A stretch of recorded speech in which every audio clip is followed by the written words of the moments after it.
A very good morning to you all kids. In our previous video, we discussed about the Jallianwala Bagh massacre and the non-cooperation movement which was launched by the Indian National Congress in 1920. और ये बहुत बड़ा एक movement था which was launched by Gandhi ji, जिससे उन्होंने lead किया। और ये पूरा मूवमेंट हम लोगों ने अपने पिछले वीडियो में डिस्कस किया है। Now after that in 1928, the British government appointed Simon Commission, and that was under Sir John Simon. Okay, and the main thing why this was commission was held, why this was appointed, was to review the law and order situation in India. कि India में law and order का क्या situation है, उसमें और क्या reforms किए जा सकते हैं, क्या चेंजेस लाए जा सकते हैं इंडियंस के लिए, उनके बेटरमेंट के लिए। इसे रिव्यू करने के लिए ब्रिटिश गवर्नमेंट ने 1928 में साइमन कमीशन को अपॉइंट किया था। लेकिन जब ये कमीशन इंडिया आया तो कांग्रेस ने इसका बॉयकॉट किया, क्योंकि सबसे बड़ी जो प्रॉब्लम थी इस कमीशन के साथ वो ये थी, जो इंडियंस को फील हो रहा था कि it was all about the reforms of the law and order situation in India, about the Indians. लेकिन इस कमीशन में 7 मेंबर्स थे और उनमें से कोई भी इंडियन नहीं था। तो when no Indian is there, how they can think about the reforms जो इंडियंस के लिए किए जा सकें। So they boycotted it. इसको इन्होंने ब्लैक फ्लैग्स दिखलाए, प्रोटेस्ट किया, और बहुत वायलेंट प्रोटेस्ट भी कई जगह पे हुए, जिनमें लाला लाजपत राय को बहुत ही बुरी तरह से चोट लगी थी। That was the lathi charge, and as a result of that, उस इंजरी के कारण ही लाला लाजपत राय जी की कुछ दिनों के बाद मृत्यु भी हो गई थी। सो that was the protest against the Simon commission. उसके बाद कांग्रेस ने हमेशा यही कहा कि वो पूरी तरह से उन्हें इंडिपेंडेंस चाहिए from the British. They want the complete freedom. उन्हें कोई भी रिफॉर्म नहीं चाहिए, कोई भी चेंजेस नहीं चाहिए, किसी भी तरह का कोई डिस्कशंस नहीं करना। They just wanted to celebrate the independence, and for that they decided the date of 26 January 1930।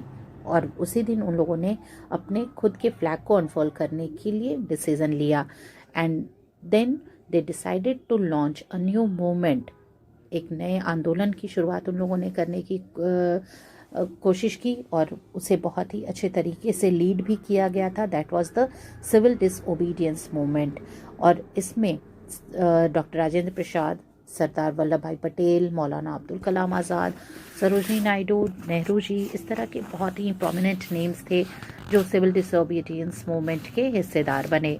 The movement started with the Dandi March in March 1930। British जो थे, उनकी मोनोपोली थी। They had the complete control over the manufacture of salt. Even तो जो नमक बनता था वो भी पूरी तरह से ब्रिटिशर्स के कंट्रोल में था। इवन इंडियंस को किसी भी तरह से ये भी परमिशन नहीं दिया जाता था कि वो सी साइड से सॉल्ट को कलेक्ट कर सकें। उन्हें हाथ लगाने का भी परमिशन नहीं था। They had the control over it. पूरी तरह से कंप्लीट कंट्रोल ब्रिटिशर्स का था सॉल्ट पे। और उसके बाद इंडियंस का सब कुछ, सभी लोग, सब सारे रिसोर्सेज यहाँ के, सब कुछ यहाँ का, but they were not allowed. और उसके बाद उन्हें फोर्स किया जाता था कि काफ़ी ज़्यादा ऊंचे दामों पे वो ब्रिटिशर्स से इसे खरीदें। सो गांधी जी डिसाइडेड कि वो इस कानून को तोड़ेंगे, और उन्होंने 78 फॉलोअर्स के साथ, अपने साथ 78 लोग थे उनके, जिन्होंने 300 किलोमीटर्स का डिस्टेंस ट्रैवल किया from Sabarmati Ashram to Dandi. Dandi is in Gujarat coast, और वहाँ साबरमती आश्रम से उन्होंने 300 किलोमीटर की यात्रा को तय किया। और उसके बाद वहाँ वो कोस्ट पे पहुँचे, and then he picked a handful of salt, breaking the salt law. और वहाँ जाकर के उन्होंने नमक को अपने हाथों में उठाया, और इस तरह से एक डायरेक्ट चैलेंज था वो ब्रिटिशर्स को, दैट ही डिफाइड द लॉ। और ये जो मूवमेंट था उसमें मास पार्टिसिपेशन देखने को मिला, यानी कि बहुत बड़ी संख्या में women, students, land owners, pageants, जो भी किसान थे, मजदूर थे, हर तबके के लोगों ने इस मूवमेंट में गांधी जी का साथ दिया। They broke the law at different levels. अलग अलग हिस्सों पे उन लोगों ने लॉ को ब्रेक करना शुरू किया। ब्रिटिशर्स के अगेंस्ट गए वो लोग, and they all were inspired by Gandhi ji. Okay, और जब ब्रिटिशर्स के द्वारा बताए गए इन लॉज को डिफाई करना लोगों ने शुरू किया। Then they started arresting thousands of people. बहुत सारे लोग थे जिन्हें की अरेस्ट किया गया, क्योंकि वो फोर्सफुली ही उन्हें कंट्रोल कर सकते थे। So they arrested them and then put them into the jail and more join the movement. जितने ज़्यादा लोगों को जेल में डाला जाता था, उससे ज़्यादा लोग इस मूवमेंट को ज्वाइन करते चले जाते थे, और ये 1934 तक ये मूवमेंट चलता गया। Then Gandhi ji was also arrested with the other leaders. जितने लोग उनके साथ थे वो सभी लोग धीरे धीरे अरेस्ट होते चले गए। And then britishers were forced to make some changes in the Government of India Act of 1935। और उसके बाद इतना स्ट्रॉन्ग प्रोटेस्ट, इतना स्ट्रॉन्ग मूवमेंट देखने के बाद ब्रिटिशर्स मजबूर हो गए थे कि वो कुछ चेंजेस लाएं अपने लॉज में और अपने रूल्स में, and that was the Government of India Act of 1935। लेकिन उसके बाद भी इंडियंस किसी भी तरह से खुश नहीं थे, because they wanted the complete independence, और उन्हें कोई भी किसी भी तरह के चेंजेस नहीं चाहिए थे। वो बस ये चाहते थे कि ब्रिटिशर्स छोड़ करके चले जाएं इंडिया को, वो अब यहाँ न रहें। और उसी वक्त 1939 में जो था वो सेकेंड वर्ल्ड वॉर शुरू हो गया था। सब कुछ ये धीरे धीरे लाइन पे आ ही रहा था in the way of the complete freedom. लेकिन 1939 में जब सेकेंड वर्ल्ड वॉर शुरू हुआ तो ये प्रोसेस और भी थोड़ा सा डिले हो गया। ब्रिटिश ने फिर ये कोशिश की कि इंडिया जो है वो हेल्प करे वॉर में ब्रिटिशर्स को, जैसा कि फर्स्ट वर्ल्ड वॉर के समय हुआ था। लेकिन कांग्रेस, जो कि गवर्नमेंट के इस तरह के रिस्पॉन्सेस से बहुत ही ज़्यादा खुश नहीं थी, they were not happy at all with the British government. उन लोगों ने क्विट इंडिया मूवमेंट की शुरुआत की इन 1942 कि ब्रिटिशर्स को पूरी तरह से भारत छोड़ना ही होगा। तो 1942 में क्विट इंडिया मूवमेंट की शुरुआत हुई। And Gandhi ji gave the slogan of the do or die, यानी कि करो या मरो, या तो पूरी तरह से हम लग जाएं अपनी आज़ादी की लड़ाई में, या फिर आज़ादी के लिए लड़ते लड़ते अपनी जान दे दें और शहीद हो जाएं। So either India should win the freedom or die trying to get it, कि या तो इंडिया को पूरी तरह से फ्रीडम मिल जाए या इसे पाने की कोशिश में हम लोग शहीद हो जाएं। So that was the civil disobedience movement. Then at the same time, another very important name and the prominent leader जिनके नाम लिए बिना और जिनका जिक्र किए बिना हमारी आज़ादी की लड़ाई पूरी नहीं हो सकती। We cannot think about the independence or the freedom which we got without naming these heroes। और उनमें से एक बहुत बड़ा नाम था सुभाष चंद्र बोस जी का, who was popularly known as Netaji.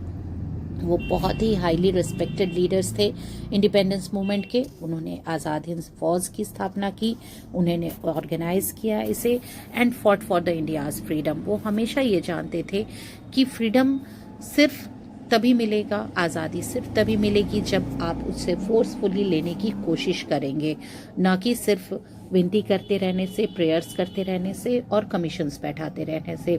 He always wanted to get the freedom and he worked for it. उन्होंने सिर्फ कहा नहीं, उन्होंने इसके लिए काम भी किया।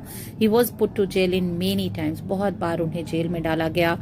फिर उन्हें वो वहाँ से भाग के रशिया जाने में सक्सेसफुल हुए, वहाँ से वो जर्मनी गए और फिर जापान गए, और ऐसे ही बाहर बाहर उन्होंने लोगों को असेंबल करना शुरू किया। जो प्रिजनर्स ऑफ वॉर होते थे, जो वॉर के बाद जिन लोगों को कैदी बना लिया जाता था, या जो लोग रिटायर्ड थे, जो नहीं वर्क कर रहे थे, जो आर्मी से निकाले हुए थे, या इस तरह के जितने भी लोग थे, उन वैसे लोगों को उन्होंने असेंबल किया। देश के बाहर अपने लिए सपोर्ट, अपने इंडिया के लिए उन्होंने सपोर्ट गेन करने की कोशिश की। And he worked mostly from outside the country. ज़्यादातर वो देश के बाहर ही रह कर के काम करते थे, क्योंकि अगर वो यहाँ रहते तो पॉलिटिकल भी इश्यूज कुछ थे जो आप आगे आने वाले समय में समझ पाएंगे, जो इन्हें नहीं चाहते थे कि ये काम करें। एंड देन द ब्रिटिशर्स, वो या तो इन्हें जेल में डाल देते या फिर इन्हें किल करवा देते, इनकी डेथ हो जाती। So the main reason was that he just escaped from India, बाहर चले गए, और बाहर बाहर ही इन्होंने इंडिया के फ्रीडम के लिए पूरी तरह से सपोर्ट गेन किया और उसके बाद अपने काम को करते रहे। और इन 1945 जब सेकेंड वर्ल्ड वॉर ख़त्म हो गया था, ब्रिटिशर्स के पास कोई और ऑप्शंस नहीं बचा था कि उन्हें आज़ादी देनी ही थी इंडिया को। वो कमज़ोर हो चुके थे हर तरफ से, और यहाँ मूवमेंट भी बहुत तेज़ हो गया था, हर तरफ से उन्हें दबाव झेलना पड़ रहा था। So they were forced enough to free India, and then India became independent on 15 August 1947। हालांकि कोई भी चीज़ फ्री में नहीं आती, even the freedom that has its own cost. बहुत सारे लोगों को देश ने खोया, बहुत सारे लोग शहीद हुए, और जो सबसे बड़ी कीमत हमें अपनी आज़ादी की चुकानी पड़ी, that was the division of our country, हमारे देश का दो हिस्सों में बांटा जाना, that was India and Pakistan, जिसके कारण हम आज भी बहुत ज़्यादा परेशान रहते हैं। ये देश हमारा जो नेबरिंग कंट्री है, we are not having a very good relation with this country, so that is the cost which we have to pay for our independence. Dr. Rajendra Prasad was the first president, and Jawaharlal Nehru was the first prime minister of India, and in Pakistan Muhammad Ali Jinnah was the leader of the Pakistan। और फिर 26 जनवरी 1950 से हमारे देश में नए constitution को introduce किया गया, हमारा गवर्नमेंट फॉर्म हुआ, and then we started working as an independent country. So we should salute our heroes and respect our freedom, and we must know what the cost we have paid for our freedom. Okay, so go through the chapter, read each and every line and revise it. Thank you.